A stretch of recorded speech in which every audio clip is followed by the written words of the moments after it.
Amis ludomaniaques, bonjour et bienvenue dans cette nouvelle vidéo.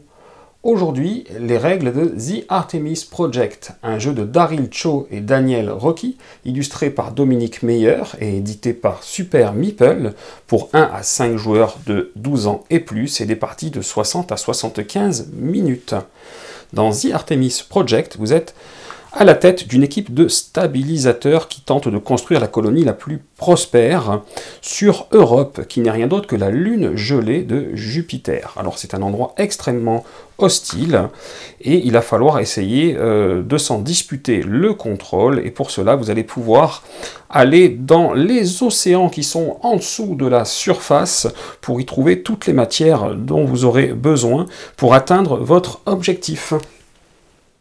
Voici encore une boîte très fournie en matériel. Vous allez trouver à l'intérieur des cubes plastiques énergie, des bâtiments de surface et océaniques, des cartes événements et des cartes expédition, des multiplicateurs de ressources, des badges d'expédition, du minerai, des boîtes à outils, beaucoup de dés, des jetons, 2 mini-extensions reliqualiennes et directives, énormément de colons. Ces colons, vous allez pouvoir les ranger soit dans un sac en tissu, soit dans cette magnifique fusée.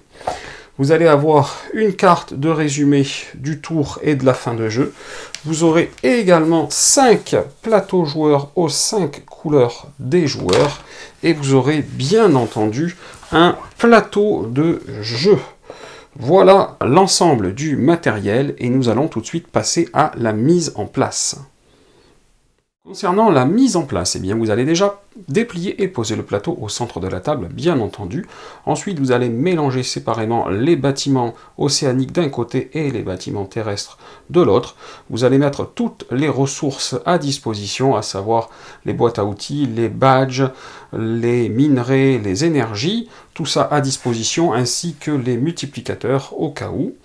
Vous allez mettre une pioche de cartes événements, vous allez en mettre 6 uniquement, et le reste va retourner dans la boîte, donc vous mélangez, vous en mettez 6 au hasard, les autres vont dans la boîte. Vous mettez à côté le marqueur événement, vous allez mettre un mélange des cartes expédition ici même.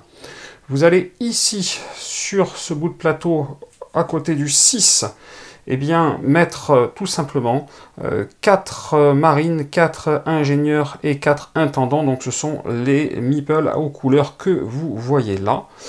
Vous allez mettre sur les plateaux individuels de chaque joueur un colon donc de cette couleur-là, ici même dans l'abri. Vous allez donner à chaque joueur une boîte à outils qu'il rangera donc ici.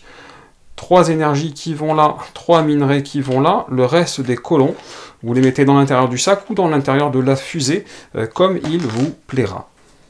Chaque joueur reçoit également l'intégralité de ces 5 dés, et vous déterminez un premier joueur au hasard, et vous lui donnez le jeton phase que voilà, je vais me mettre premier joueur, comme ça au moins vous verrez le jeton.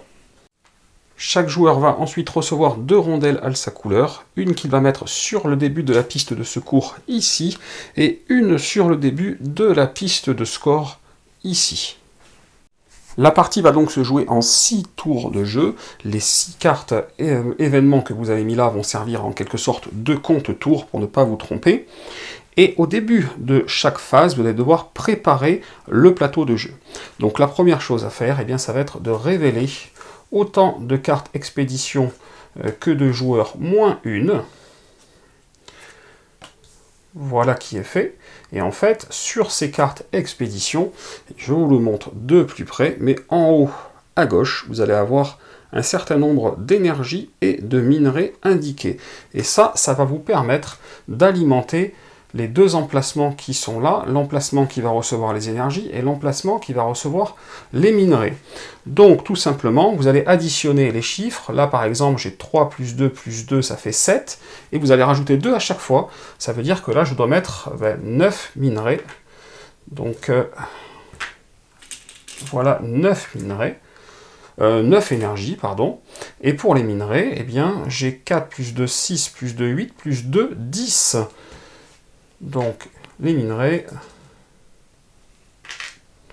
une dizaine de minerais. Voilà, donc déjà, ça vous permet d'alimenter l'emplacement 1, l'emplacement 2, l'emplacement 3 de la bonne manière. Donc ça, ce sont les cheminées, et ça, ce sont les carrières. Ensuite, vous arrivez au portique qui est ici, en 4, et là, le portique, eh bien, c'est pour les bâtiments, et là, par contre, c'est autant de bâtiments que de joueurs, mais de la phase correspondante, c'est-à-dire que, regardez bien, si vous êtes en phase 1, 2 ou 3, ça sera une alimentation avec des bâtiments océaniques, et 4, 5, 6, une alimentation avec des bâtiments de surface. Donc tout simplement, on va mettre 4 bâtiments, puisque nous sommes 4 joueurs dans mon exemple. Voilà, 4 bâtiments ici. Enfin, ici, on va mettre autant de colons que de joueurs, plus 2, en les tirant dans le sac ou dans cette magnifique fusée.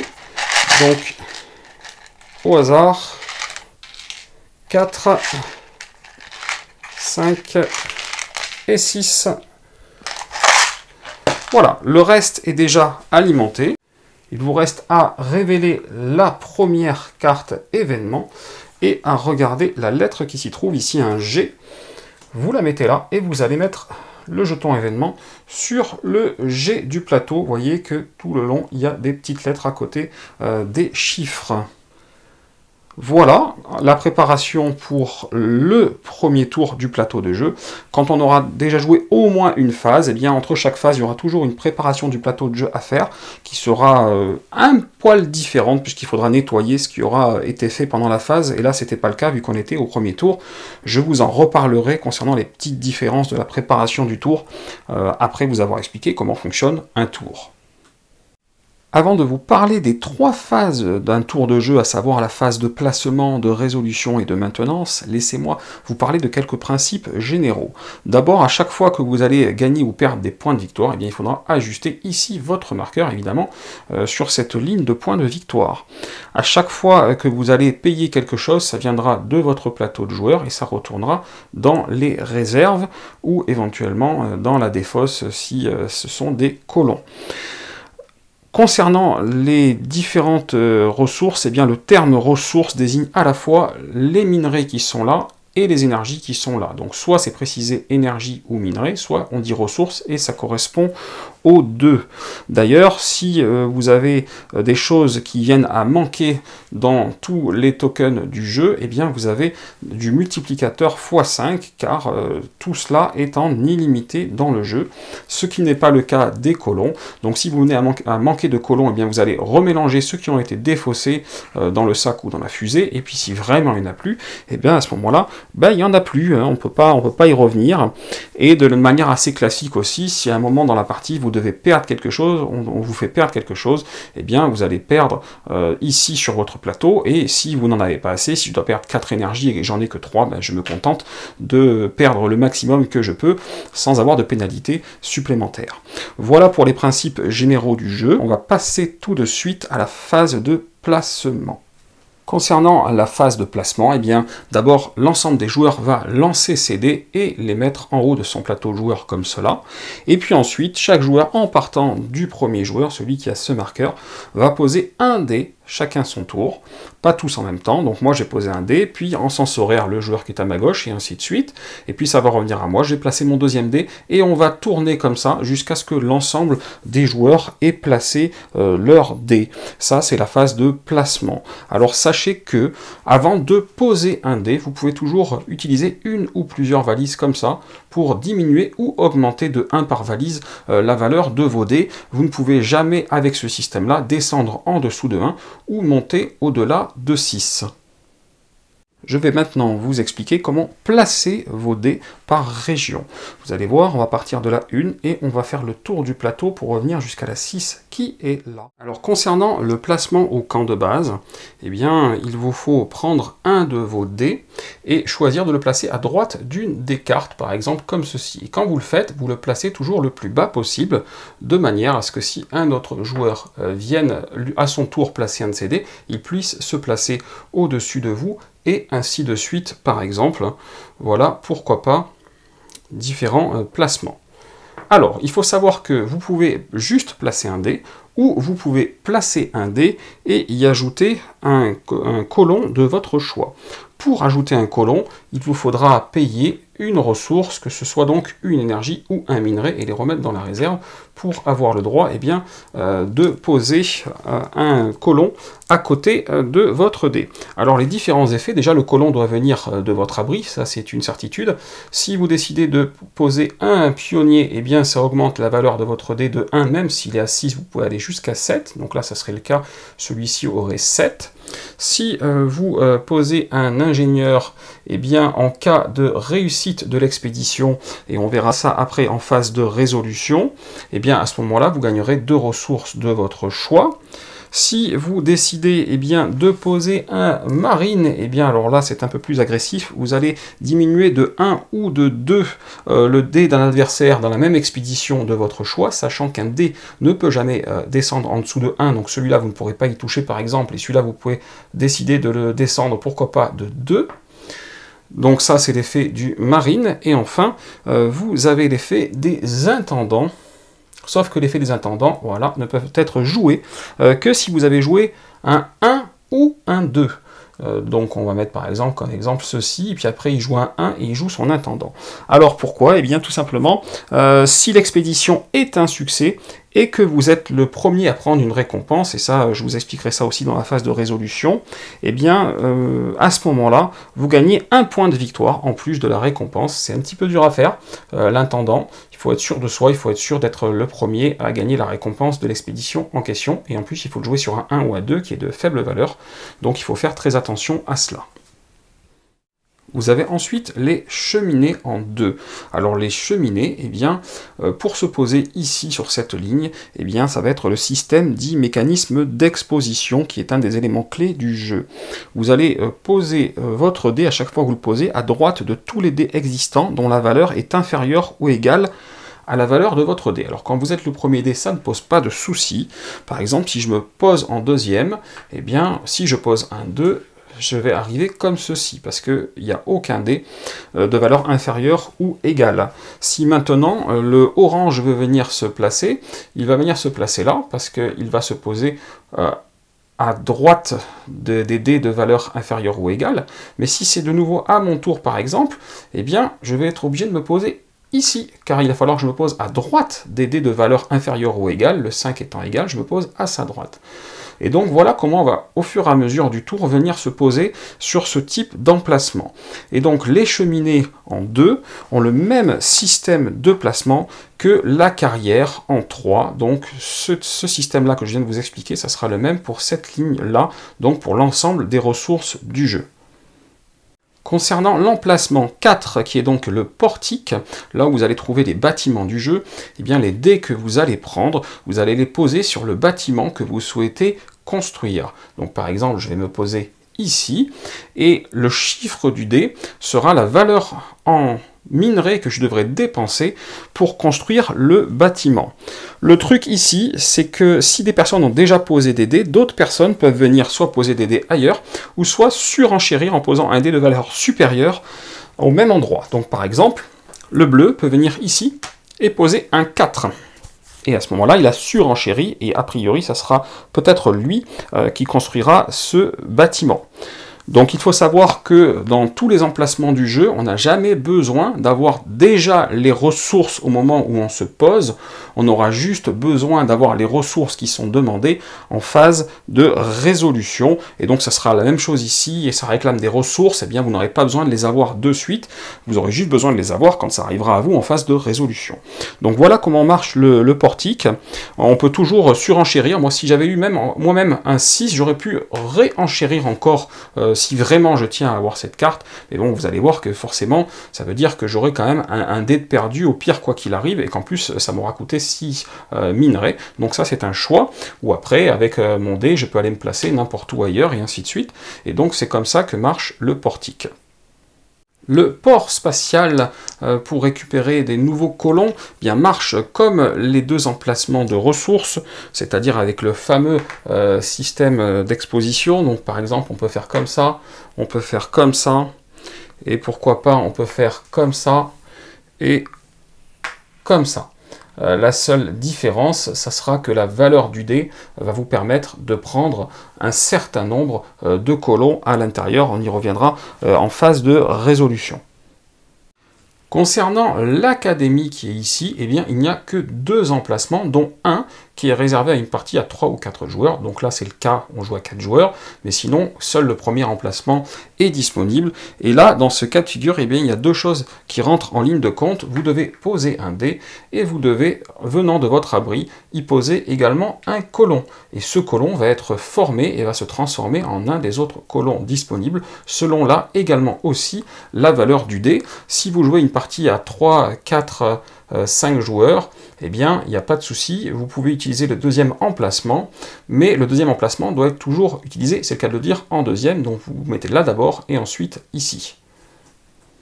Il me reste enfin à vous parler de l'entrepôt qui est ici et qui est une action un petit peu à part parce que l'entrepôt avec son point d'exclamation, eh bien c'est la seule action qui se résout en même temps qu'on pose son dé. Donc si je pose par exemple un dé ici, eh bien automatiquement, comme je suis sur un 5 ou un 6, je récupérerai 2 boîtes à outils. Si j'en avais posé un là qui était un 1, 2, 3 ou 4, j'aurais immédiatement récupéré une boîte à outils.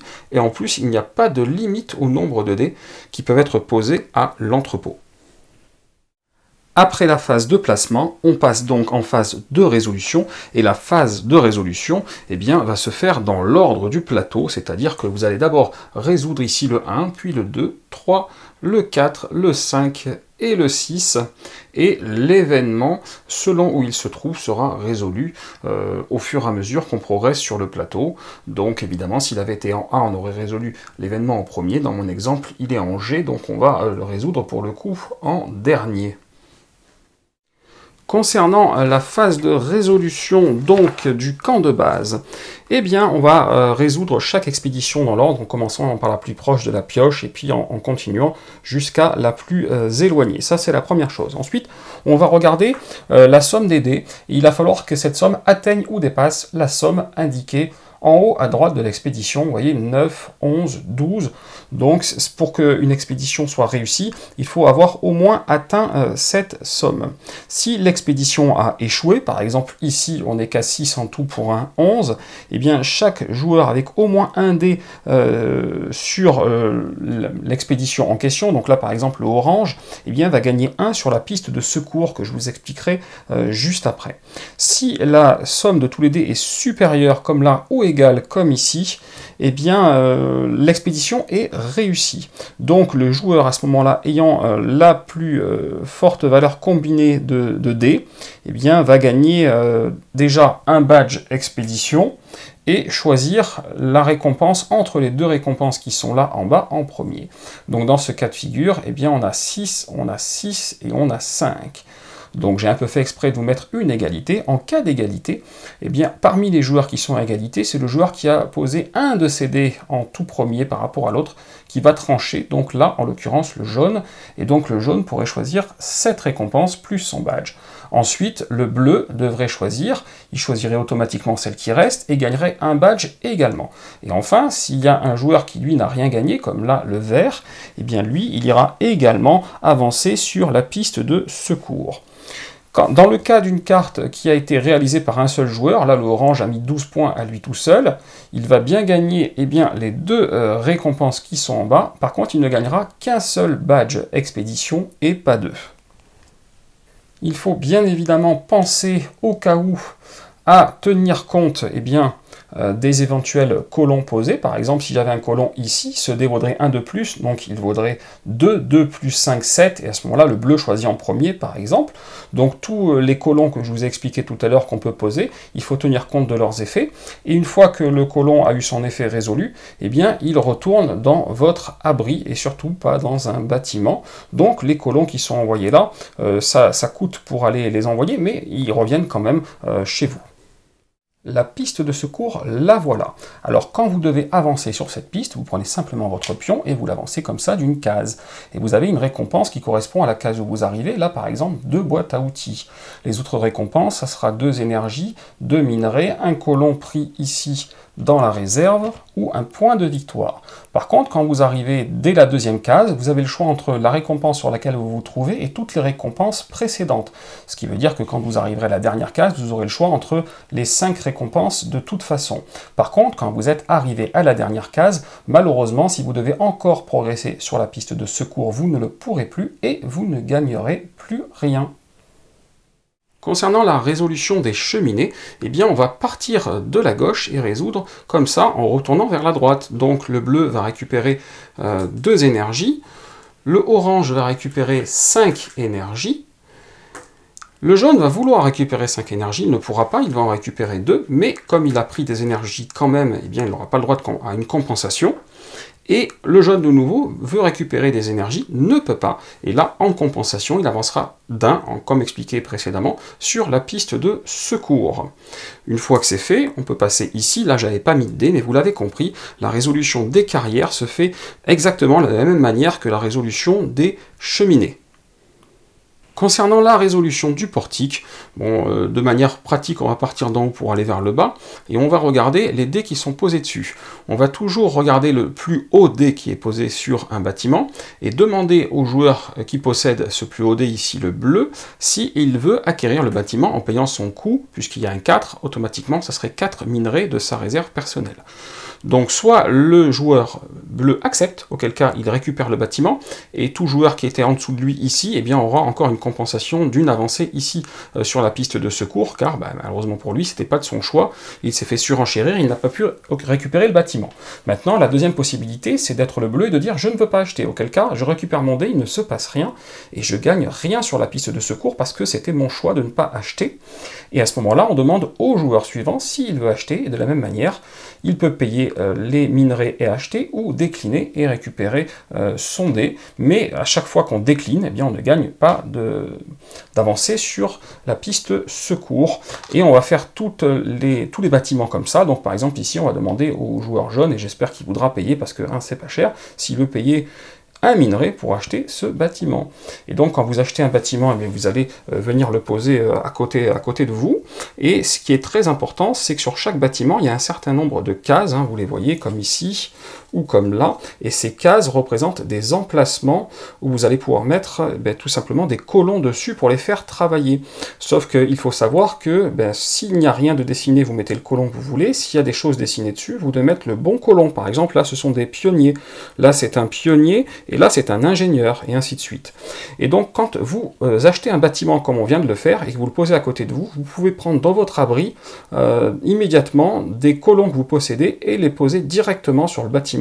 C'est une des manières les plus efficaces de le faire, car vous allez voir, c'est pas si simple de pouvoir déplacer ces colons. Donc pensez-y, quand vous faites l'acquisition d'un bâtiment, vous pouvez prendre dans votre abri des colons et les mettre directement dessus. Concernant le port spatial qui est là, eh bien, de la même manière que pour les deux emplacements ici et ici, on va commencer par la gauche, sauf que là, un 1 va m'indiquer par rapport au tableau qui est là ce que j'ai le droit de faire. Donc avec un 1 et un 2, je ne pourrai recruter qu'un seul colon. Avec un 3 ou un 4, je pourrais en recruter entre 1 et 2. Et avec un 5 ou un 6, entre 1 et 3 colons sont recrutables. Le truc, c'est que chaque colon recruté coûte 2 énergies de sa propre réserve, donc il faut évidemment aussi les avoir. Le chiffre ne suffit pas, il faut avoir les énergies qui vont bien, et donc si vous recrutez, eh bien tout simplement vous prenez et vous mettez dans votre abri, vous en payez le coût. Bon là c'est pas le joueur jaune, mais c'est un exemple, vous en payez le coût et vous retirez votre dé. Voilà comment ça va se procéder, et on va procéder dans l'ordre. Et là, de la même manière, si quand ça arrive à vous, il n'y a plus de colons, eh bien vous allez avancer sur la piste de secours, mais seulement s'il n'y en a plus. S'il y en a et que vous ne pouvez pas les acheter, que vous ne voulez pas les acheter, eh bien vous n'aurez aucun bonus de compensation. Et donc avec cette action du port spatial, en plus de pouvoir mettre le colon dans votre abri quand vous en faites le recrutement, vous pouvez également choisir de le mettre sur un bâtiment que vous avez déjà. Donc moi, si j'avais ça de posé à côté de moi et que je choisisse de recruter un pionnier par exemple, eh bien plutôt que de l'envoyer dans mon abri, je peux directement l'envoyer également là sur le quai des drones. C'est la deuxième manière, après ici le portique, de faire correspondre les colons avec les bâtiments. Concernant l'académie, si j'y ai placé un dé associé à un colon, eh bien je vais regarder par rapport à ce dé à quoi j'ai droit, c'est-à-dire que celui-ci va être défaussé car il va être formé, et il va être formé pour un 1 ou un 2 en un ingénieur, pour un 3 ou un 4 en un marine, et pour un 5 ou un 6 en un intendant. Donc là, avec un 4, je suis obligé de récupérer un marine. Et ce marine, c'est toujours pareil, soit je vais le mettre dans un de mes abris, ou directement dans un de mes bâtiments, mais là, j'ai pas besoin de marine pour celui-là, donc ça sera dans mon abri. Voilà la dernière manière de faire pour faire correspondre tout ça. Alors pour cette action de l'académie, rappelez-vous, on peut avoir jusqu'à 2 personnes, mais la résolution se fait automatiquement dans l'ordre, c'est-à-dire qu'on commence toujours par le dé de gauche, et puis ensuite on résout le dé de droite. Et donc par exemple, on va essayer de vous faire un exemple qui va bien, si le dé de gauche ici a pris le dernier intendant malheureusement, et que moi je me retrouve sur le dé de droite à vouloir aussi un intendant et qu'il n'y en a plus, eh bien, je vais quand même récupérer mon colon pour le remettre dans mon abri, mais par contre, mon action sera perdue et je n'avancerai pas sur la piste de secours en compensation. Donc vous avez vu qu'on a fait la résolution comme on a fait la pause, c'est-à-dire dans l'ordre en 1, 2, 3, 4, 5, 6, mais on avait également mis ici un petit jeton événement parce que l'événement était marqué G ici. Donc ça veut dire qu'à ce moment-là, après la phase 6, c'est la résolution de l'événement qui est là. Mais évidemment, il peut y avoir des événements n'importe où, en A, en B, en C, D, E, F, G et en point d'exclamation. Les événements en point d'exclamation se résolvent tout de suite ou sont permanents. Et les événements qui sont en A, B, C, D, E, F, G, eh bien, se résolvent au moment où ils arrivent, c'est-à-dire avant la phase en question, là, avant la phase 1 par exemple, avant, et en phase 6, ça peut être avant ou donc après si c'est du G.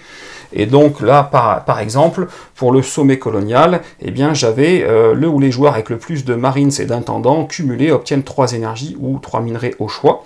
Eh bien, cette résolution-là, elle se fait là maintenant, et après, c'est terminé pour cet événement-là. Arrive enfin la phase de maintenance. La première chose que chaque joueur peut faire pendant la phase de maintenance, eh bien, c'est d'effectuer un déplacement ou un échange de colons. Donc c'est vraiment un seul par tour en dehors des possibilités que vous avez en 4, 5, 6. Donc c'est important d'y penser. Et donc si vous voulez, eh bien, par exemple, je peux faire un déplacement et donc prendre celui-ci pour le mettre là, ça fait un déplacement. Un échange, eh bien, ça peut être n'importe quoi. Un échange, ça peut être ça par exemple.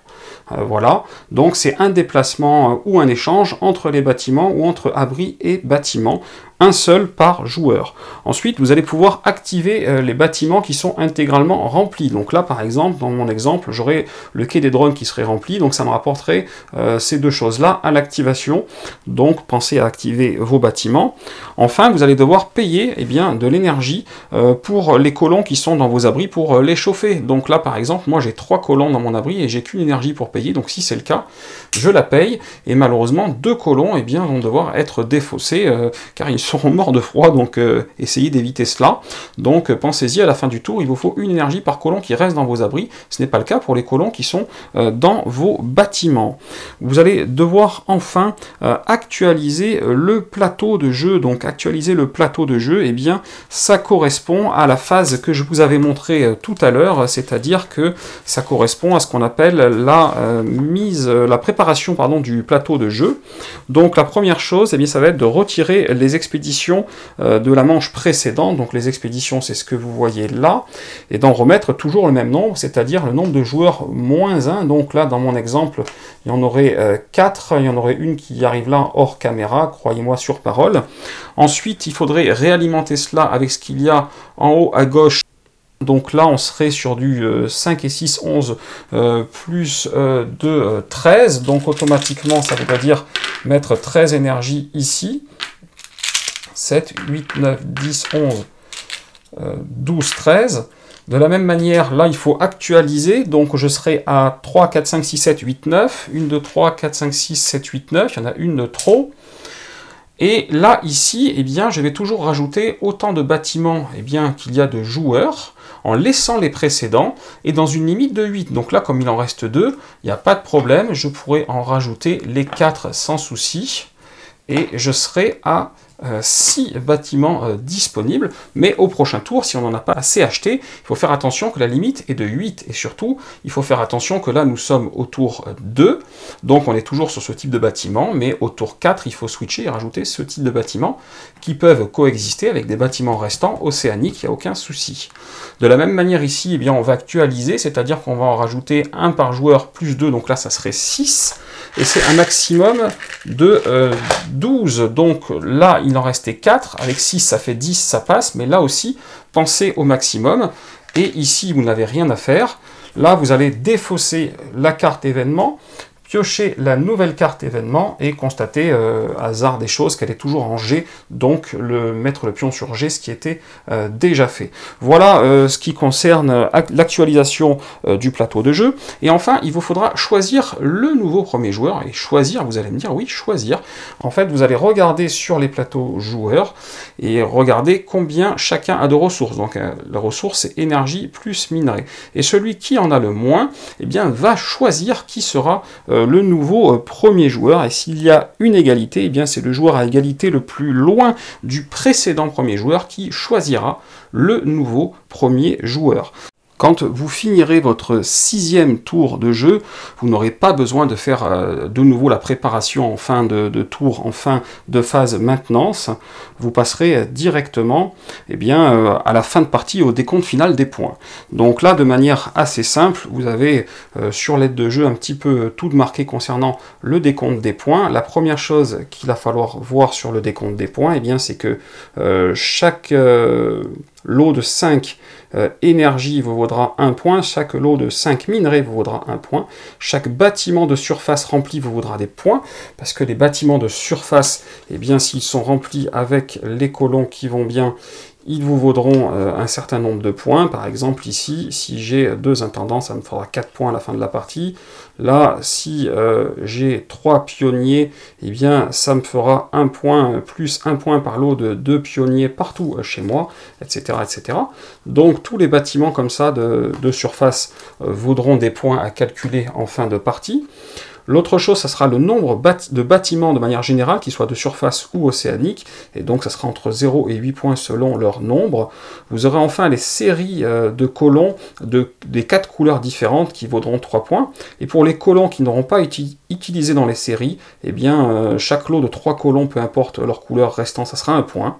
Vous aurez enfin les badges expédition, les fameux badges expédition comme cela, qui vaudront des points ou pas, parce que si vous en avez très peu, ça sera entre -3 et 0, donc faites attention. Et celui qui aura le plus de boîtes à outils aura 2 points également. Voilà tous les points que vous pouvez marquer en fin de partie, et évidemment le joueur qui aura le plus de points de victoire l'emporte, et en cas d'égalité, c'est celui qui aura joué le plus tôt dans l'ordre du tour par rapport à ce marqueur, qui tranchera les égalités en sa faveur, et qui gagnera la partie. Concernant le mode solo du jeu, ça a été plutôt bien pensé. Vous allez faire une mise en place comme si vous prépariez le jeu pour 2 joueurs, en prenant comme d'habitude pour vous vos 5 dés dans tous les cas, mais vous allez avoir 2 drones que vous allez affronter. Chacun des 2 drones aura le droit à 4 dés, donc là j'ai choisi l'orange qui aura donc 4 dés, et le vert qui aura également 4 dés.